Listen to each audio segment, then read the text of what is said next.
Comment recycle-t-on les eaux industrielles ? La réponse dans Industrie du futur, le podcast qui rassemble celles et ceux qui s'engagent dans la transformation de l'industrie. Cette semaine, François Chêne, directeur de projet chez Chemdoc Water Technology, nous présente les différentes solutions de filtrage de l'eau et leurs avantages dans un contexte de raréfaction de la ressource. Quels éléments sont filtrés dans le processus de recyclage des eaux industrielles ? Combien de fois peut être recyclée une goutte d'eau ?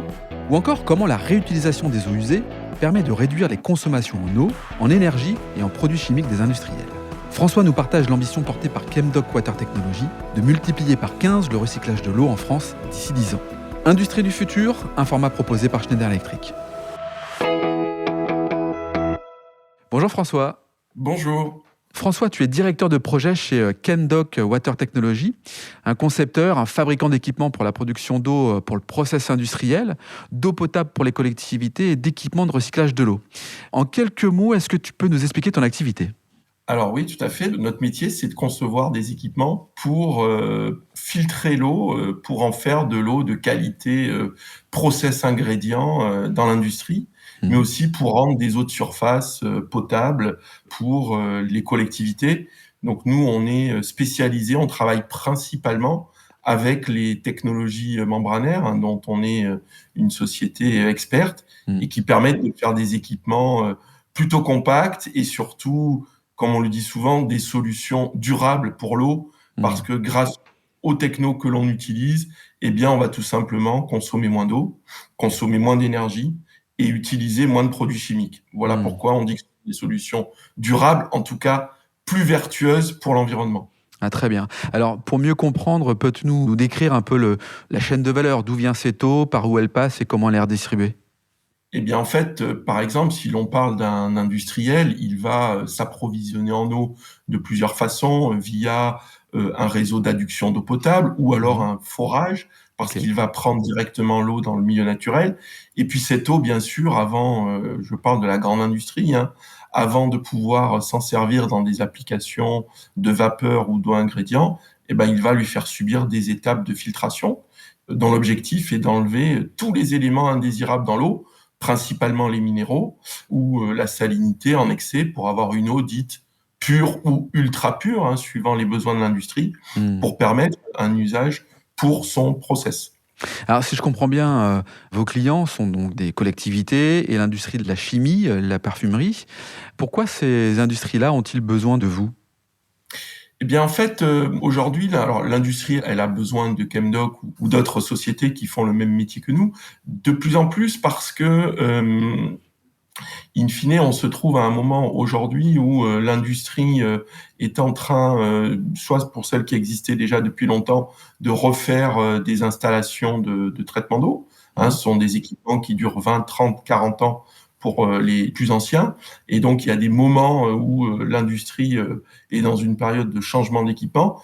Et c'est vrai qu'en ce moment, la tendance, c'est lorsque les équipements sont refaits ou lorsqu'ils sont construits à neuf, on va plutôt vers des technologies qui vont consommer moins d'eau et moins d'énergie. C'est quand même la tendance actuelle. Donc, dans cette tendance, le fait que nos propositions d'équipement intègrent finalement ce bénéfice est pour nous un avantage par rapport à nos clients.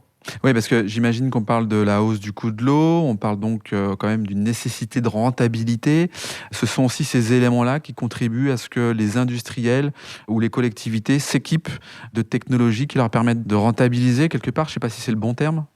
Alors, plus que de la rentabilité, aujourd'hui, on est dans la suppression d'un risque. C'est-à-dire que face au changement climatique, on le voit bien, là-dessus, il n'y a plus trop de discussion. Ça fait 4 étés qu'il y a une vaste sécheresse en France, avec finalement des industriels qui sont confrontés à le risque de limitation drastique de leur consommation d'eau par les préfectures, parce que quand on est en sécheresse, les préfets vont laisser l'eau pour l'eau de boisson des particuliers et ils vont demander aux industriels de réduire leur conso de 10, de 20, de 30, voire de la cesser.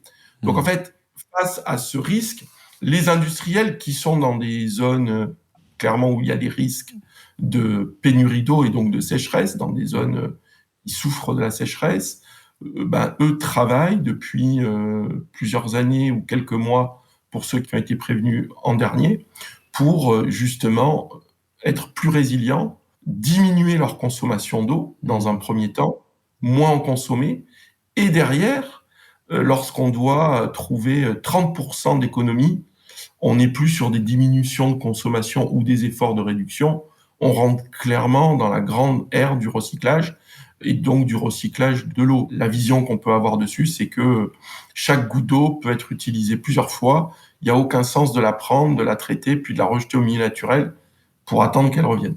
Alors justement, Kendoc Water Technology est au cœur de cette décarbonation de l'industrie. Alors sur la partie de l'eau, tu parles de recycler l'eau de l'industrie. Est-ce que tu peux nous expliquer concrètement comment on fait pour recycler l'eau de l'industrie ?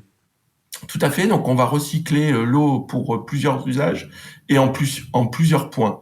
Donc, les premiers points qui viennent à l'usage, c'est par exemple, on va recycler les industriels qui ont des stations d'épuration de leurs effluents, puisque les industriels, avant de rejeter leurs eaux usées, doivent la traiter dans des stations de traitement, dites stations d'épuration, STEP.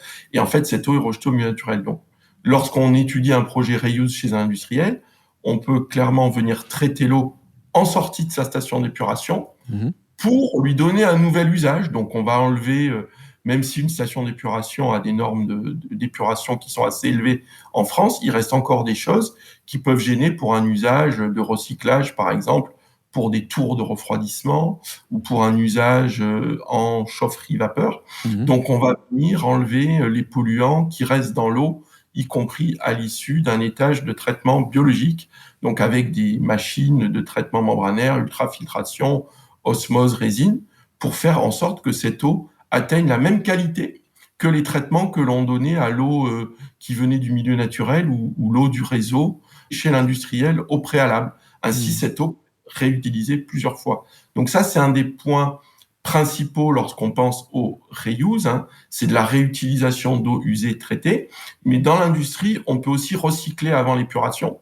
On vient recycler en amont dans les process avant que l'eau soit rejetée à une station de traitement. Et notamment sur le cycle de la chaufferie vapeur, ça a beaucoup de sens. Et là, on peut dire que le recyclage de l'eau en industrie rentre dans le cycle de décarbonation. Pour quelle raison ? Parce que l'eau en industrie, c'est aussi un média qui permet de transporter de la chaleur, des calories. Pour faire de la vapeur, il faut chauffer l'eau à 180 degrés. Et lorsqu'on va recycler une purge, lorsque l'on va recycler un condensat, une eau chaude, une eau tiède, 20, 30, 40, 50, 60 degrés, lorsque l'on va recycler cette eau, au lieu de prendre de l'eau du milieu naturel qui était à 10 degrés, on réutilise une eau qui est déjà partiellement chauffée. Et en ce sens, on fait beaucoup d'économies sur le prix de la chauffe. On récupère la chaleur. Alors, on voit bien l'industrie, puis de l'autre côté, il y a la collectivité. Est-ce que cette eau que l'on vient recycler, traiter, on peut la consommer ? Enfin, est-ce que véritablement, il n'y a pas de danger ? Est-ce que l'eau a toutes ses particularités ? Est-ce que cette eau est consommable, en fait ?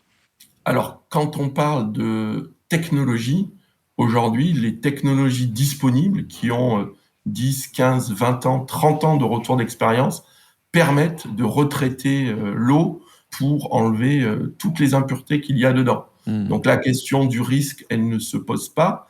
Après, il y a des usages, notamment de la réglementation française sur des sorties de stations d'épuration pour des usages qui sont interdits.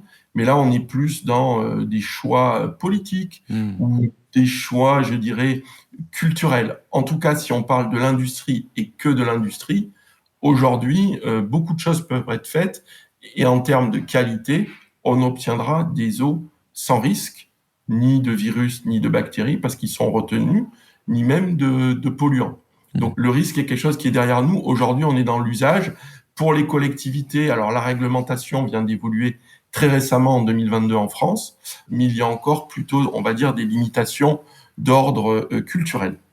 Très bien. Alors, sur un autre sujet, mais tout aussi important, qui vient confirmer ce que tu nous évoques, le GIEC prévoit entre 10 et 40% de baisse du niveau de nos cours d'eau d'ici à 2050, donc c'est demain. Tu n'hésites pas à parler de raréfaction de la ressource en eau. Comment on fait face à ce réchauffement climatique et même cette menace ? Eh bien, en fait, face à une raréfaction de la ressource en eau, en fait, on n'a pas trop le choix. Donc, on doit consommer moins, être plus efficient dans les usages. Les industriels, par exemple, travaillent pour beaucoup leur ratio litres d'eau consommés par kilos de matière produite. Ils sont challengés entre les usines de manière internationale pour essayer d'utiliser moins. Donc d'abord, on travaille là-dessus et ensuite, on recycle 10, 20, 30, 40%. On peut même aller jusqu'au zéro rejet. Nous travaillons actuellement dans le cadre d'un projet LIFE pour faire en sorte que une usine de production de sirop n'utilise plus d'eau pour tout son process de lavage et de rinçage de l'usine. Donc c'est comme ça qu'on travaille. On travaille à réduire les consommations et à recycler un pourcentage de plus en plus élevé de l'eau que l'on consomme. La vision qu'on a, nous, c'est que dans 10 ans, lorsque le recyclage sera clairement passé à 10, 15 ou 20% de la consommation française de l'eau, aujourd'hui, il est, suivant les chiffres, de l'ordre de 1%, bien, on aura clairement avancé et on aura réduit de 5, de 10, de 15. C'est un travail de longue haleine qui ne se fera pas en quelques semaines. Est-ce que l'aménagement, l'intégration d'un équipement tel que le tien prend du temps? C'est des choses qui sont facilement réalisables? On est sur du quick win? On est sur la rapide mise en œuvre, François? Oui, ça peut être le cas, notamment sur les projets qui sont, je dirais, au cœur du cycle de l'eau. On parlait tout à l'heure de recyclage, de condensat ou de purge, ou autour du cycle chaufferie-vapeur. C'est des projets qui peuvent être mis en œuvre en termes d'équipement, de fabrication de 3 à 6 mois. Sur les projets plus complexes où il faut faire des essais de traitabilité, des essais de faisabilité, on est sur des projets de 12 à 24 mois, voire 36 mois pour les plus complexes. Donc oui, il y a du temps, il y a des dossiers à monter.